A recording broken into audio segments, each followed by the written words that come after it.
Welcome to Honestly Speaking, a safe place to be unsafe. Life commentary and dialogue from a biblical, logical, cultural, and comical perspective.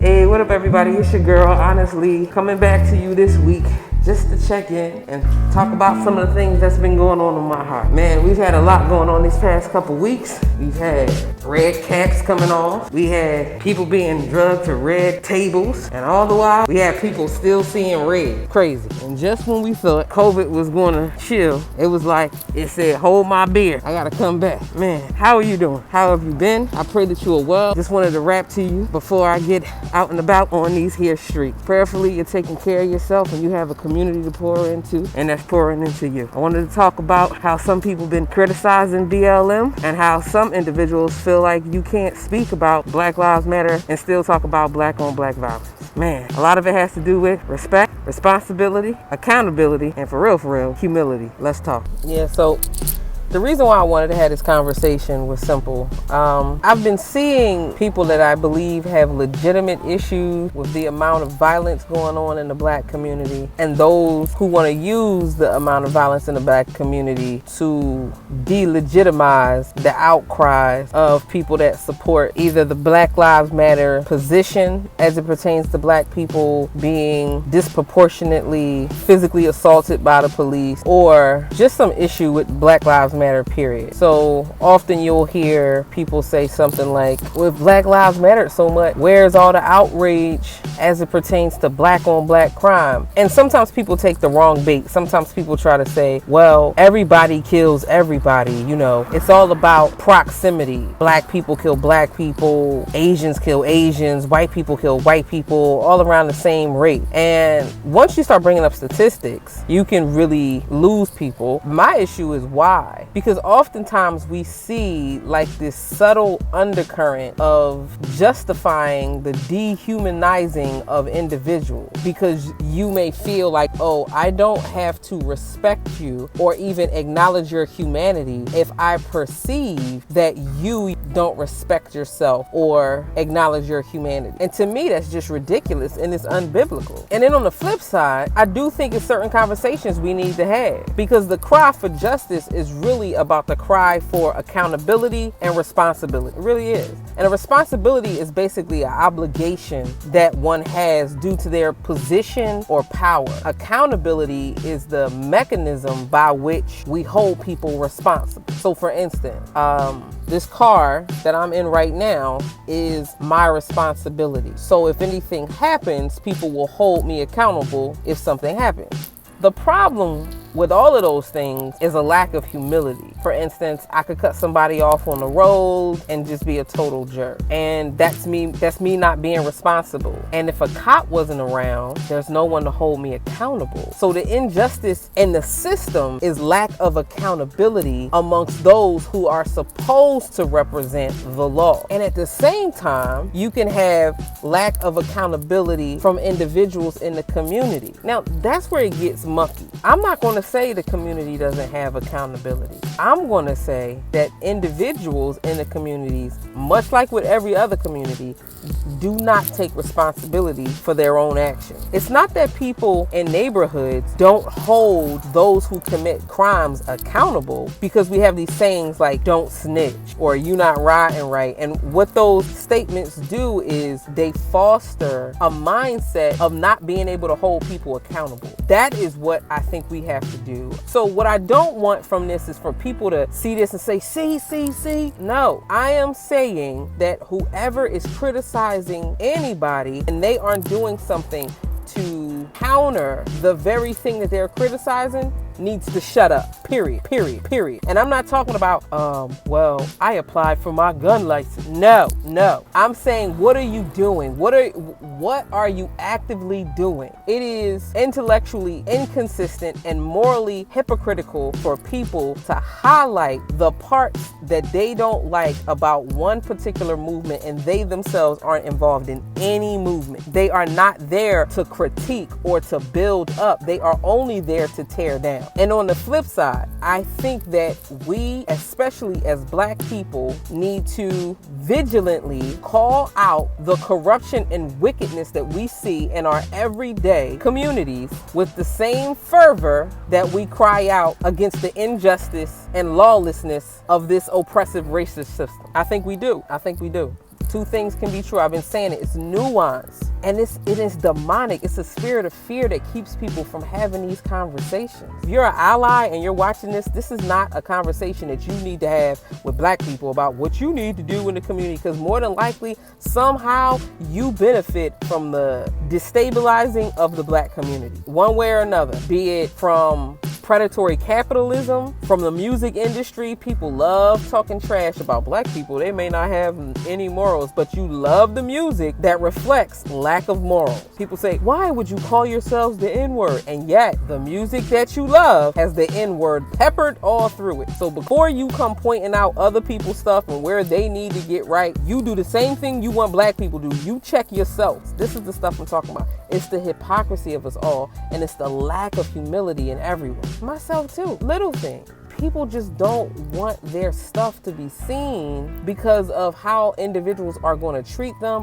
or because of some persona that people need to give off. And it's ridiculous, and I'm so tired of it. I mean, that's why this whole thing with this red table talk is so important to people. For real, I'm just praying for them, their union, and for their family. But at the end of the day, it has to do with the persona that people are giving off, and these images, and how people need to stay on code, and how people are afraid of getting dragged if they just say anything. And we can't even have logical discussions. And when we are too logical about things, it's because we're apathetic and we're not empathetic. I believe that progress happens where empathy meets logic and reason and compels us to have action. But we don't like to talk about those things. I'm just going to tell you, as somebody that's a leader in my community, there's organizations that put boots to the ground. Mothers in charge have marched in the street on behalf of gun violence that impact them personally. That is a sorority that no one wants to be a part of, but they are very grateful that it exists once they are a part of it. It is specifically for the mothers of young people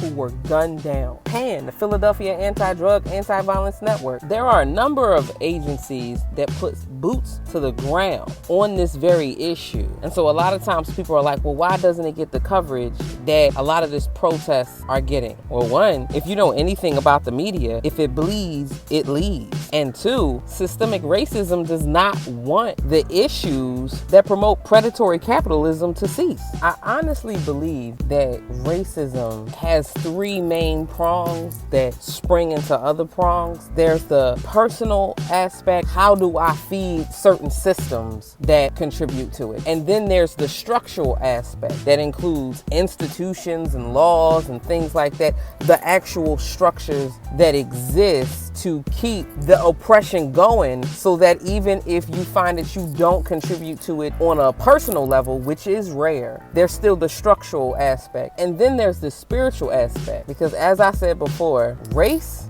is not biblical. Nationality is biblical. Color is biblical. Ethnicity is biblical, but not race. So the issue tends to be, we either tackle one or two. People want to just call it a demon and think that that's it. Or they want to just talk about the personal responsibility and think that that's it. Or they just want to bash the structure and think that that's it. No, you have to hit it correctly. And I think that's why we keep missing each other. In addition to the fact that we have our own individual wickedness in our heart, there's a part of people that sometimes they're really not about the upliftment of people in their community. They don't care about celebrating life. They just are upset when other people speak out about things that don't match what they're angry about. I don't know how much longer we have left in July, but I'm going to start just highlighting people that have, in some way, shape, or form, personified responsibility, accountability, and humility. Now, I may not agree with everything about these individuals or whatever, because we're all human. And I know they don't agree with everything about me, and that's okay. But I think I'm going to do it. I think I'm going to start off with talking about some of my brothers, and then some of my sisters, because I think it's important that we begin to uplift each other, because it's real easy to tear down. You know, my sister said something to me today. She said the reason why she's not talking about all of this table talk stuff is because Black Lives Matter. And I was like, what? Are you talking about how the killers of Breonna Taylor still have not been arrested? No, that's not what she was talking about. Although she does agree that the killers of Breonna Taylor should be arrested. She said, if I believe that Black Lives Matter, then I also need to say that Black Lives Matter when it comes to my speech, when it comes to what I look at, when it comes to what I listen to. She said, I'm not entertaining the foolishness, because it doesn't speak life to that situation. And I said, whoa. And I thought that was a word. And she also believes that the people who killed Breonna Taylor should be arrested. And Elijah, those who killed him too, should be arrested.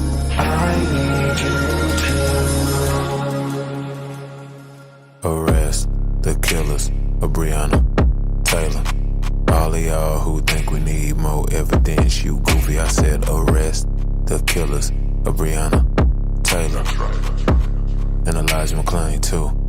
And in fact, those who killed anybody should be arrested and dealt with. This is how you know that the people who scream for Black Lives Matter to be acknowledged do not agree with this whole anarchist movement, because they're crying out for the killers of Breonna Taylor to be what? Arrested. If they don't agree that justice could ever take place, why cry out for them to be arrested? Why not say that they should be handled in a totally different street justice kind of way? They're not saying that. They're saying arrest them. So when people criticize the movement, and I'm not talking about those who just want to just say, hey, the heck with everything, let it all burn. I understand it. I just don't think it's productive. But when people are like, arrest them, it shows hope. And hope takes audacity. So I think I'm done now on this one. Why do we act like we can't walk and chew gum at the same time? It's sad. And it really shows how easy it is to manipulate people. You do know that the app that we post stuff on actually does social engineering to keep us hooked on these things,